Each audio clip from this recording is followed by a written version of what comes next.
अस्सलाम वालेकुम। क्या हाल है सभी सुनने वालों का। उम्मीद करते हैं कि आप सब खैरियत से होंगे। अल्लाह पाक आपको अपने हिफ्ज़ मान में रखे। आज जिस टॉपिक पे हम बात कर रहे हैं वह इस्लाम और साइंस।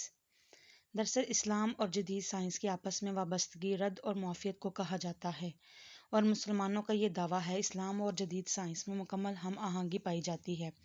यही वजह है कि कुरान पाक में 1000 से ज़्यादा आयतें साइंस के मुतल्लिक गुफ्तगू करती हैं, और ये वो आयतें हैं जो आज से 1400 साल पहले नाजिल की गई थी।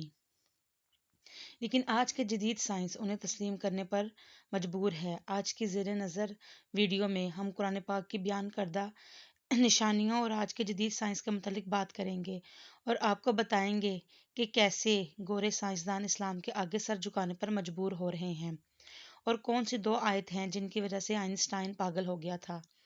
नाजरीन ग्रामी, इसमें कोई शक नहीं है कि कुरान साइंस की किताब नहीं है, बल्कि ये निशानियों यानी आयत की किताब है। कुरान मजीद में 6666 आयात हैं, जिनमें 1000 से ज़्यादा आयतें साइंस के मुतल्लिक हैं, जिनमें साइंसी मालूमात मौजूद हैं।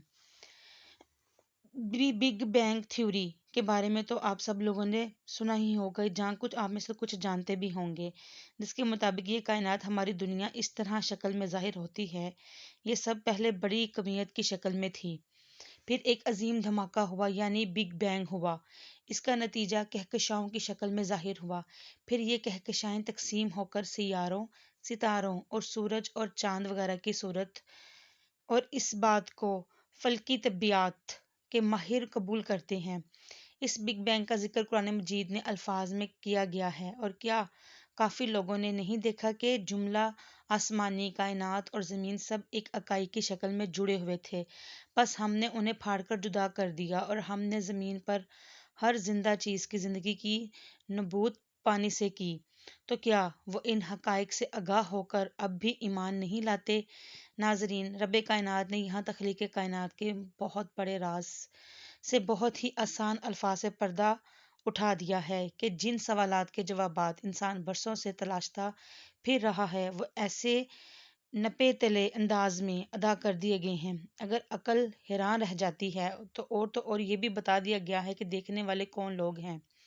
साइंस का मानना है कि बिग बैंग से कबल कायनात और इसमें मौजूद हर शय लामौजूद हालत में थी। साइंसी ज़बान में इसे सिफर हुजम और लामहदूद कसाफत के तौर पर बयान किया जाता है।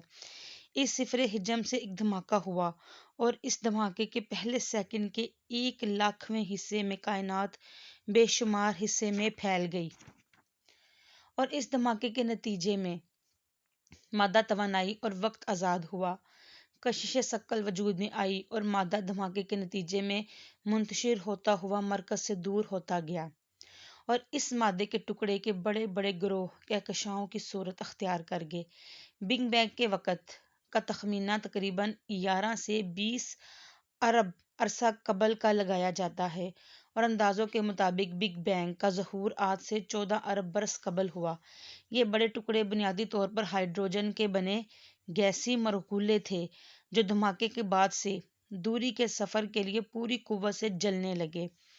इस जलने के नतीजे में हीलियम गैस पैदा हुई, और इनकी कसाफत में इजाफा होने के साथ साथ जलने वाली हीलियम और हाइड्रोजन की राख कार्बन बनकर इनको ठोस शक्ल में तब्दील करने लगी, और यूं ये आग के बड़े बड़े गोले इंतहाई ताकतवर कशिश शक्ल के साथ सितारों की शक्ल में आ गए, जिनमें से एक सितारा सूरज है जो हमारी ज़मीन का मरकज़ है, और इनकी कशिश की बदौलत इनके गिर्द छोटे छोटे मादे बनकर टुकड़े गर्दिश करने लगे, जिन्हें हम सियारों की शक्ल में जानते हैं।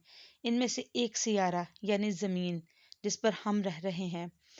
नाज़रीन ग्रामी, 1925 में अमरीकी माहिर तबियात एडोन हबल ने इस अमर का मशाहदाती सबूत फ्राहम किया था कि तमाम कहकशाएं एक दूसरे से पीछे हट रही हैं। मतलब ये हुआ कि कायनात फैल रही है। लेकिन ये जानकर आप यकीनन हैरान होंगे कि इस बात का जिक्र पहले ही कुरान मजीद में कर दिया गया है। कुरान पाक में कायनात की फितरत और खासियत के हवाले से क्या इरशाद होता है?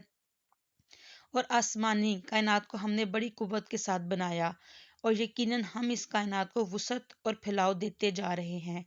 ये आयत पढ़कर आपको हैरत तो होती होगी कि एक किताब जो आज से 1400 साल पहले عرب کے ریگستان میں نازل ہوئی، اپنے اندر اس قدر سائنسی حقیقت دیے ہوئے ہے کہ اس میں سائنس کے متعلق ہر ایک بات درج ہے جو آج سب سچ ثابت ہو رہی ہے۔ ناظرین، ہم آپ کو ایک اور قرآن پاک کا کرشمہ بتاتے ہیں جس نے ایک غیر مسلم کو مسلم کر دیا۔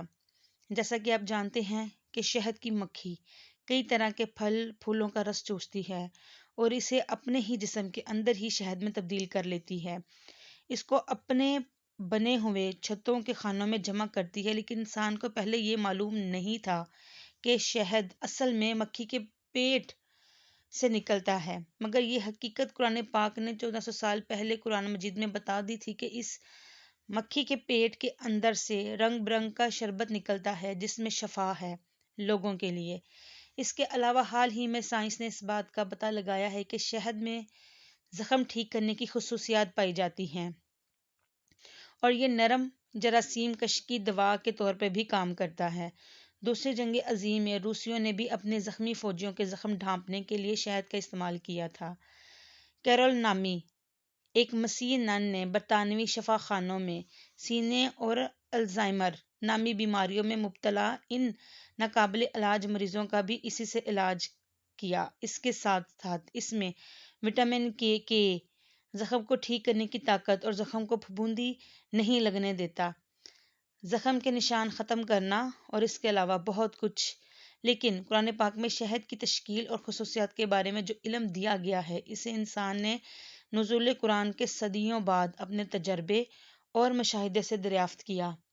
پہلے سمجھا جاتا تھا کہ درد کو محسوس کرنا صرف اور صرف دماغ پر منحصر ہے، مگر سائنس نے جب ترقی کی اور اس پر دریافت کیا تو معلوم ہوا کہ جلد میں درد کو محسوس کرنے والے آکسے ہوتے ہیں۔ یہ خلیات نہ ہوں تو انسان درد کو محسوس کرنے کے قابل نہیں رہتا، لیکن اللہ تعالیٰ نے قرآن مجید میں بہت واضح الفاظ میں درد کے عارضے کی موجودگی کو بیان فرما دیا تھا کہ جن لوگوں نے ہماری آیات ماننے سے انکار کر دیا ان کو بے یقین ہم آگ میں جھونکیں گے اور جہنم اور جسم اس کے بدن کی کھال گل جائے گی تو اس کی جگہ دوسری کھال پیدا کر دیں گے تاکہ وہ خوب عذاب کا مزہ چکھے۔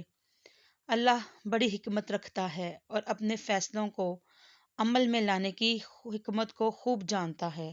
فی امان اللہ۔